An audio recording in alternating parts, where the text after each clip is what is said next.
Mapagpalang araw po. Good morning, good afternoon, and good evening po kung saan man kayo naroroon. Ngayon, samahan niyo ako maglilinis tayo ng ating mga sapatos. Tanggalin natin dito. Nalinisan ko na to siya ang shoe rack. Ngayon, ang gagawin ko lang is pupunasan at lalagyan ng leather shoes. Yung pangkintab ng sapatos.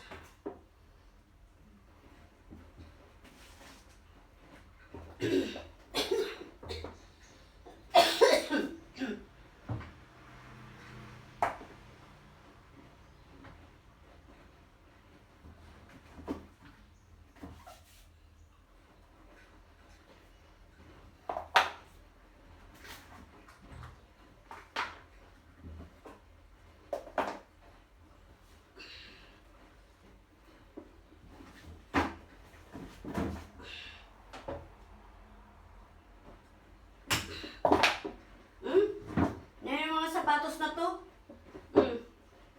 Kung may mga kaaway ka nito, pwede mo naman sipa-sipa eh, oh. Hindi man naman.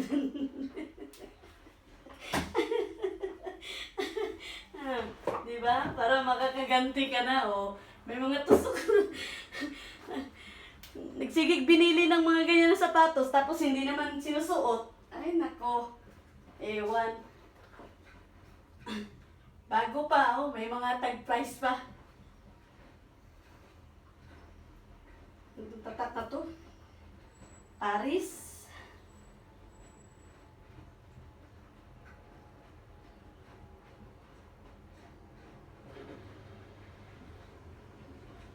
Derestica. Ay, Diyos mio.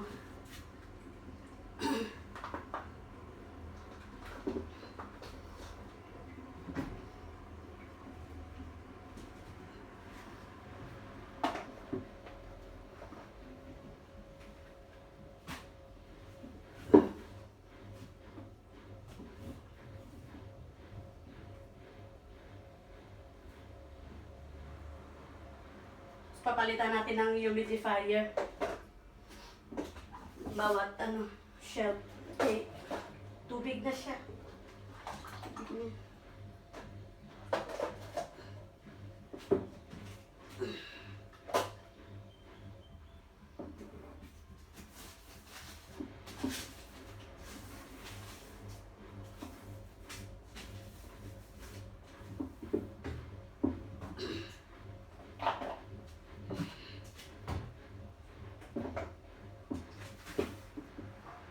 School shoes ni Matthew, maliit na rin to. Tapos siya sa kanya. Bago pa to. Isang suotan lang, nung graduation lang.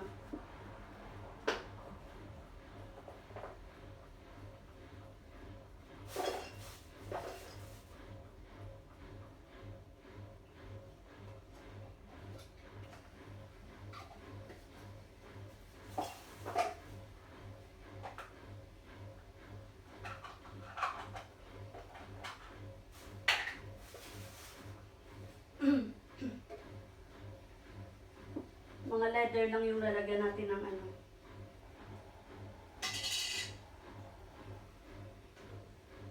bango.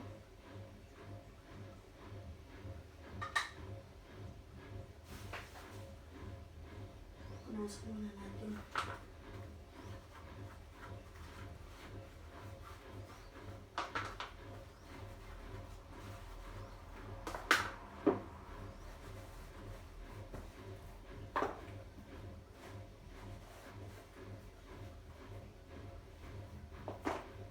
Nasisira na lang yung ibang sapatos kahit bago pa kasi hindi nga sinusuot kahit isang beses.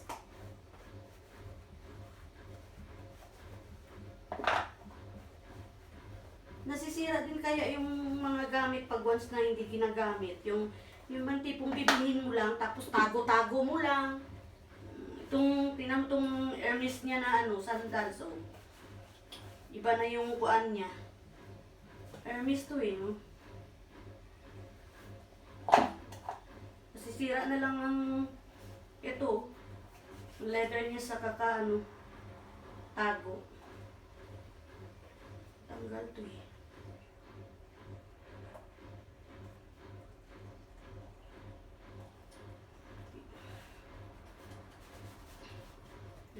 Nag-iiba na yung kulay.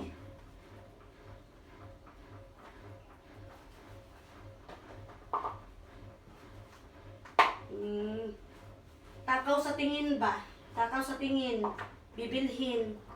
Tapos wala rin. Hindi rin magagamit.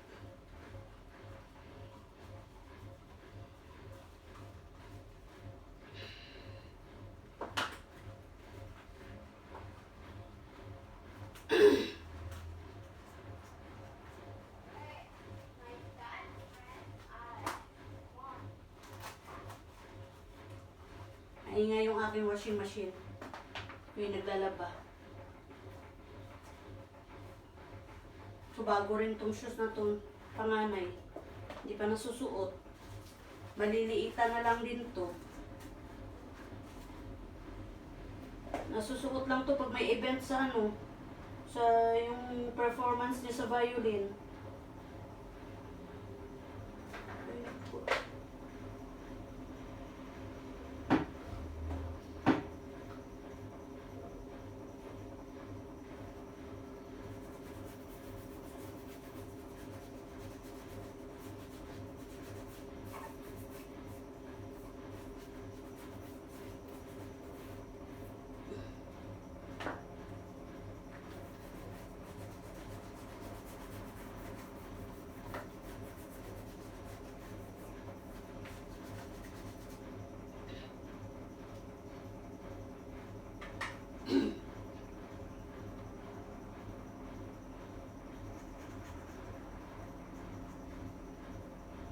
Lagyan muna natin siya ng pang-shine.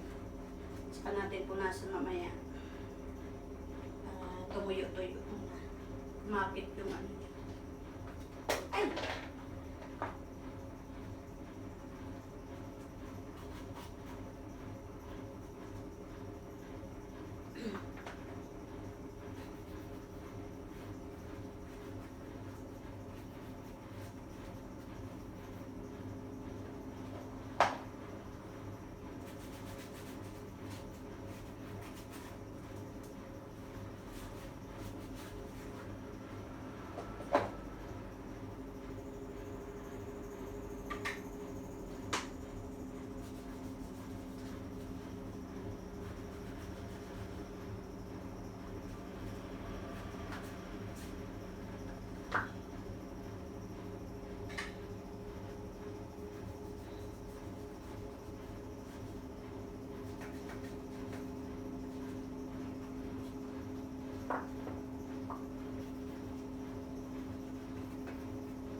Mga sapatos na ano, binibili, ang bibigat sa paa.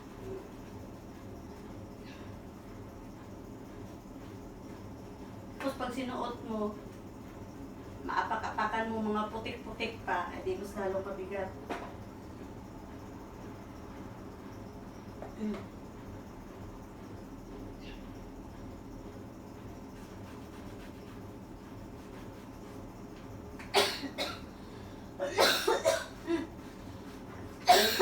yung amoy. Mabango siya pero naansar. Lalamunan.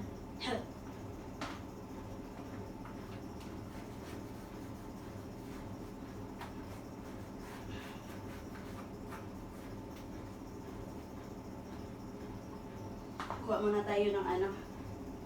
Kuha muna ako ng humidifier. Pampalit ko rito. 1, 2, 3, 4, 5, 6, 7, 8.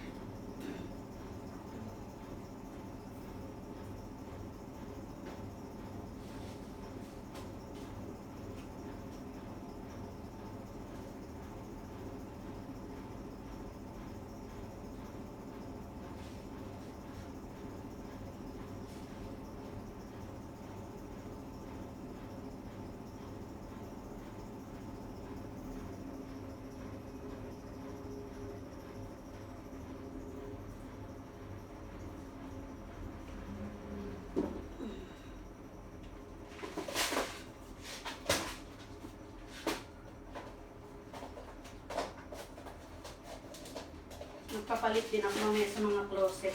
Maglalagay din ako ng bago.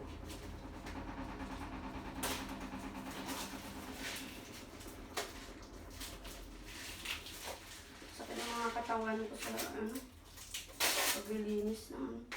Madali lang sana maglinis ng bahay. Ang problema lang, bawat rooms kasi ng mga alaga ko, saka doon sa office room sa 4th floor, maraming mga libro at saka laruan.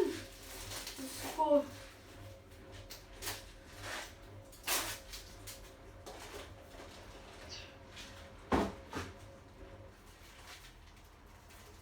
Nagbawas na nga ng laruan, mas marami pa rin natira.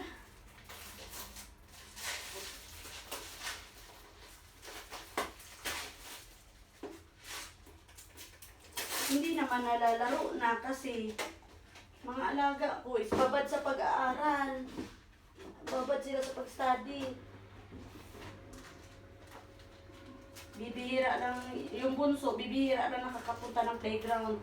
Pero yung panganay, simula nung nagtungtong siya ng 7 years old, no TV na, no playground na.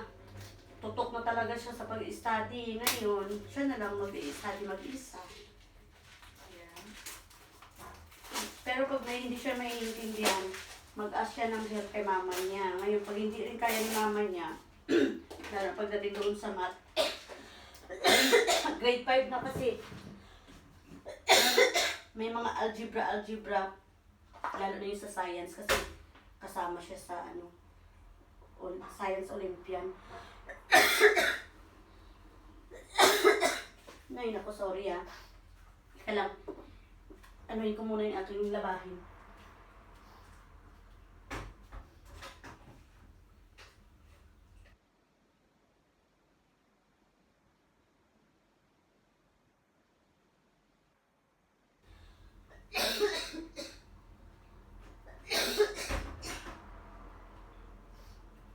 Multitasking.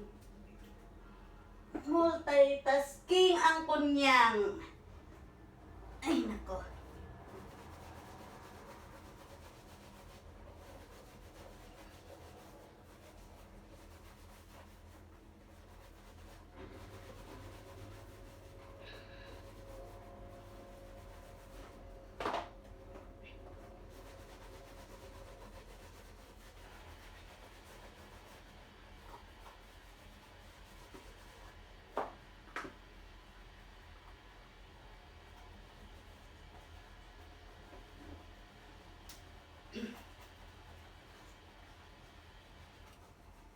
Paswertihan lang talaga sa magiging amo, guys. Pag halimbawa mangamuhan kayo, paswertihan lang.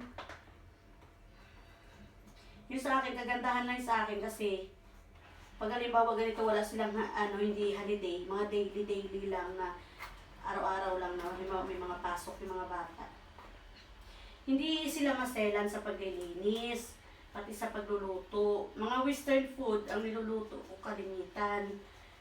Kahit na tortang talong, nakain sila eh.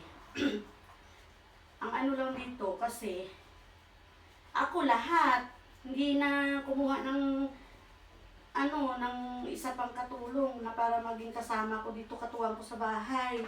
Ang bahay ko guys, landed, 4 na palapag. Sa 5th floor, mayroong swimming pool. Maswerte naman at sa swimming pool naman ay kumuha sila ng tagalinis once a week. Kaya hindi na ako naglilinis. Tapos, ito may garden pa dito sa labas. Dito sa living room, sa labas. Nandoon naman yung fish pond. Yung pond para sa mga koi fish. Kaya, sa araw-araw yan, linis ka. Sa 4th floor, 2 room para sa mga kids. Every room may toilet. Tapos, mayroon siyang study room in between ng kwarto ng mga bata. Mayroong office room ni babae. Pagdating naman dito sa 3rd floor, guest room, sariling toilet din, at saka master's bedroom. Ganon din, may sariling toilet din. Plus may tub sa loob ang master's bedroom. Tapos, may sariling TV din sa loob ng room. Tsaka closet na hindi naman siguro ganito ang lapad niya. Ganito. Closet. Walk-in closet. Sa guest room naman, may kwarto, may terrace. Yung terrace, nilagyan ng extension sinarado na siya, nilagyan na ng bintana. Pinakabitan ng sliding door, ng window, sliding window na malalaki. Tapos ang sa labas, ginawa din extra storage room. Kasi storage room dito sa baba. Bukod sa kwarto ko, may storage room pa na isang room. Problema lang, si babae kasi pag once na mag-grocery, para ka na sa supermarket din. Pag ikaw bumaba dito sa basement namin, para ka rin na sa supermarket. Hindi siya bibili ng mga grocery na pang-stock na tag-isa, 2 balot lang, kagaya ng mga bigas. Halimbawa, tag 5 kilo lang yung binibili niya. Ilan yan pinapadeliver, tag 5, ganyan. Kape ko, sawa ka rin. Mag-order ng mga stock na mga shampoo para sa mga bata. Mga organic kasi yung ginagamit niya na mga pang shampoo ng mga bata. Organic. Pati yung sa mga fresh milk. Yun ang ginagamit niya. Tapos yung sa pagdating naman ng mga detergent, ganon din. Yung wala siyang amoy. Ayaw niya yung may amoy. One time na gumamit ako nung Dettol, panglinis sa CR, tsaka sa sahig. Kaya ako kasi, once a week kasi ako binubuhusan ko sa ng tubig yung CR. Simula sa lababo, hanggang sa floor, sa toilet, bowl, lahat yan. Pinapaliguan ko yan with sabon. Ang papunta doon sa shower room, yung tub, ganyan. Once a week yan, pinapaliguan ko yung CR nila. Buhos yan. Ayaw niya yung may amoy. Masakit to sa ilong. Kukunti lang naman nilalagay ko. So, ayaw niya rin gumamit ako nung yung safe or Jeep. Sorry. Ayaw niya rin nun. Kaya ang binibili niya sa akin, yung mga wala siyang scent. Yung generation ba, 7 generation, yun yung brand na tinano niya. Kahit sa laundry detergent namin, yun din. Sa dishwashing liquid, ganun din. 7th generation. Kasi wala yun siya scent, walang kaamoy-amoy.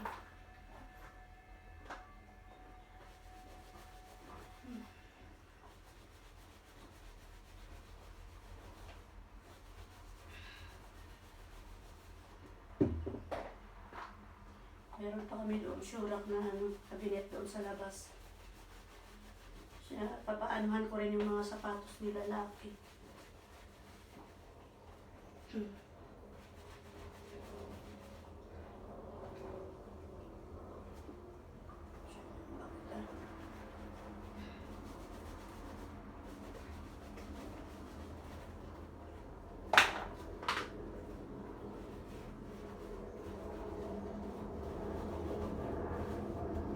Pati yung mga bag niya doon na branded niya na bag, inanuhan ko na rin, nilinisan ko na rin.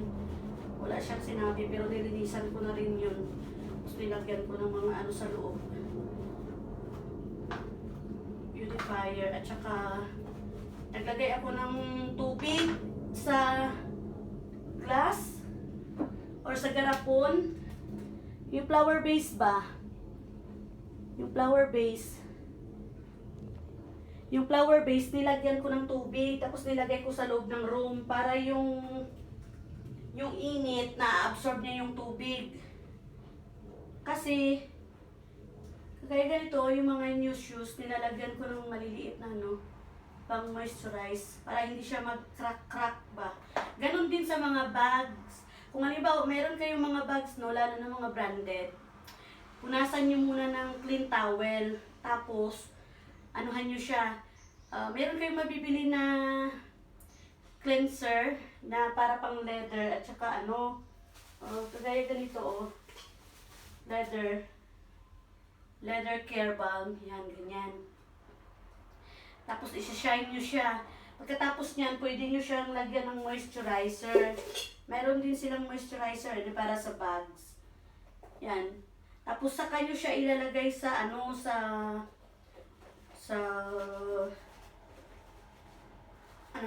sa bags ng sa mga bag ng mga shoulder bags, meron ba? Di ba? Meron yan kayo na pag magbibili kayo ng mga bags is meron kayong na mga pangbalot niya. Yan, tawag nun. May tawag yun siya dust bag. Yun. Pasok nyo sa dust bag. Tapos kung mayroon, bilhan nyo siya ng beautifier. Tapos, kung hindi nga, maglagay kayo ng sa garapon, punuin nyo ng tubig, tapos ilagay nyo doon sa loob ng room nyo or kung saan yung mga bags nyo nilalagay para ma-absorb ng init yung tubig na nandoon sa loob na iniwan nyo. Para yung mga handbags nyo, hindi siya dali masira ba, hindi siya dali mag-crack. Kasi pag once na kahit pa branded yan, kung hindi mo inaalagaan, hindi mo nilalagyan ng mga moisturizer ganito sa mga bags or sa mga shoes, madali siya mag-crack-crack kahit bago pa yan. Crack-crack siya, tapos doon na mag-i-start na siya, masisira. Kahit once a month, linisan nyo siya para panatili pa rin yung bago niya ba, tsaka yung texture ng mga gamit, yung bag mo or shoes mo. Hindi siya ganun kadali masira.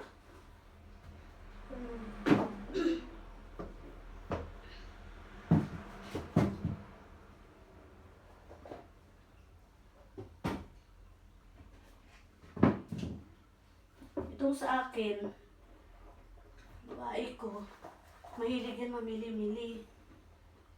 Tapos, hindi mo lang sinusuot. Kahit yung mga sa mga bata, ganun din.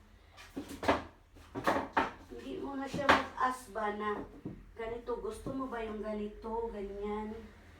Siya na mag-decide na bibili. Tapos ngayon, pag ayaw ng bata suotin, magagalit. Hindi nga komportable yung bata.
ko na to sa loob.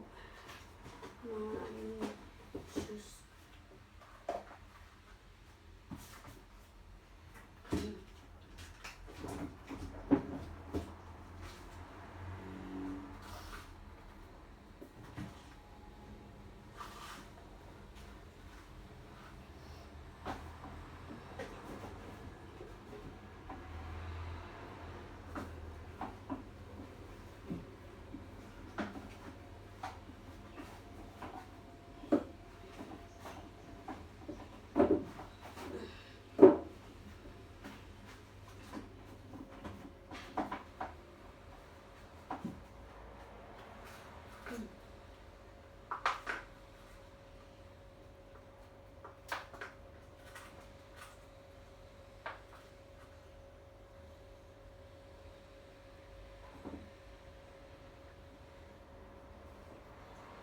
So, ayan, tapos na tayo dito.